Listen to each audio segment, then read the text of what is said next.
सुप्रभात क्लास 8। अभी हम लोग प्रदूषण की समस्या जो पाठ है कि पर्यावरण और प्रदूषण किस प्रकार से प्रदूषण जो है वो पर्यावरण को क्षति पहुंचा रहा है, ये पाठ पढ़ रहे हैं।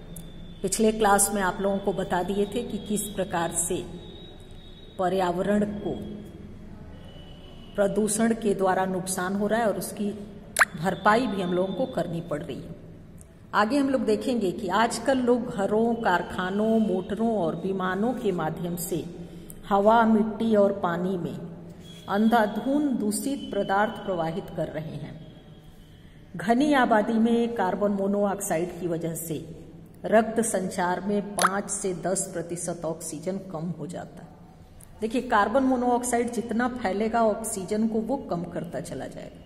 शरीर के ऊतकों को 25% की आवश्यकता होती है, यानी हमारे शरीर को जो आवश्यकता है वो 25% की है, लेकिन वो 5 से 10% वहां पे कम कर दे रहा है। ऑक्सीजन की तुलना में कार्बन मोनोऑक्साइड लाल रुधिर कोशिकाओं के साथ ज्यादा जल्दी मिल जाते हैं।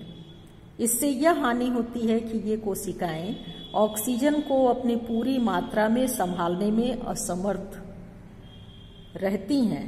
कारों के धुएं में टेट्राएथिल के अतिरिक्त सीसा भी होता है। ज्यादा मात्रा में लेने पर तो सीसा एक प्राण घातक विष है ही, लेकिन कम मात्रा में लिए जाने पर भी वह आयु घातक होता है, यानी उम्र को प्रभावित करता है। जिन बच्चों का मानसिक विकास कम होता है उसमें सीसा औसत से ज्यादा मात्रा में पाया जाता है। इससे रक्तचाप यानी ब्लड प्रेशर जो हम कहते हैं वो भी बढ़ जाता है। आज टोक्यो संपूर्ण विश्व का सबसे अधिक प्रदूषित नगर माना जाता है। टोक्यो, देखिए, जहां जितना अधिक विकास होगा प्रदूषण भी उतना अधिक होगा। गांवों में अगर विकास कम हुआ है तो प्रदूषण भी वहां कम है। तो टोक्यो सबसे अधिक प्रदूषित नगर माना जाता है। वहां पर पुलिस के लिए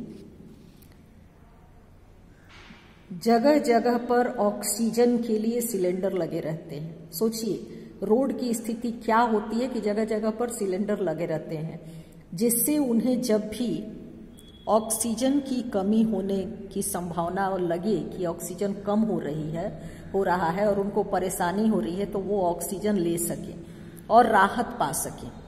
वहां की सड़कों पर ऑक्सीजन पाने के यंत्र जगह जगह लगाए गए हैं ताकि लोग परेशानी होने पर येन खर्च करके ऑक्सीजन ले सकें। वहां के 20% विद्यार्थियों को आंख, नाक और गले के रोग लगे रहते हैं। इंग्लैंड और अमेरिका की स्थिति भी बहुत अच्छी नहीं है। ये सारे विकसित देश हैं और वहां के राज्य हैं तो स्वाभाविक है कि विकसित हैं, लेकिन यहाँ भी प्रदूषण बहुत अधिक है। भारत भी प्रदूषण की गिरफ्त में फंसता चला जा रहा है। महानगरों में स्थिति अत्यंत चिंताजनक है। राजधानी दिल्ली में ही पर्यावरण इतना अधिक प्रदूषित हो गया है कि सांस लेने के लिए स्वच्छ वायु का मिल पाना कठिन हो गया है। सांस संबंधी रोग भी तेजी से फैलते चले जा रहे हैं। दिल्ली का नाम भी संसार के प्रदूषित शहरों की सूची में काफी ऊपर है। देखिए, अभी दिल्ली में प्रदूषण के कारण ही कोरोना महामारी भी जो है वो तेजी से फैल रही है। इस स्थिति से उबरने के लिए अधिक से अधिक संख्या में पेड़ पौधे लगाने होंगे। पेड़ पौधों से हमें पर्याप्त मात्रा में ऑक्सीजन मिल सकेगी। वृक्षों की किसी भी आवश्यकता के लिए काटा नहीं जाना चाहिए। हमें हर शुभ अवसर पर वृक्ष लगाने का व्रत लेना चाहिए। प्रकृति के साथ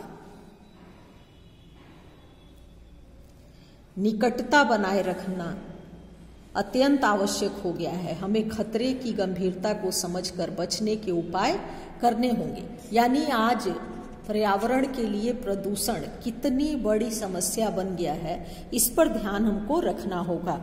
अब देखिए, इससे संबंधित पिछले क्लास में आप लोगों को प्रश्न लिखने को बोले थे। प्रकृति कब तक स्वच्छ रहती है, वातावरण प्रदूषित एवं विषैला क्यों होता जा रहा है।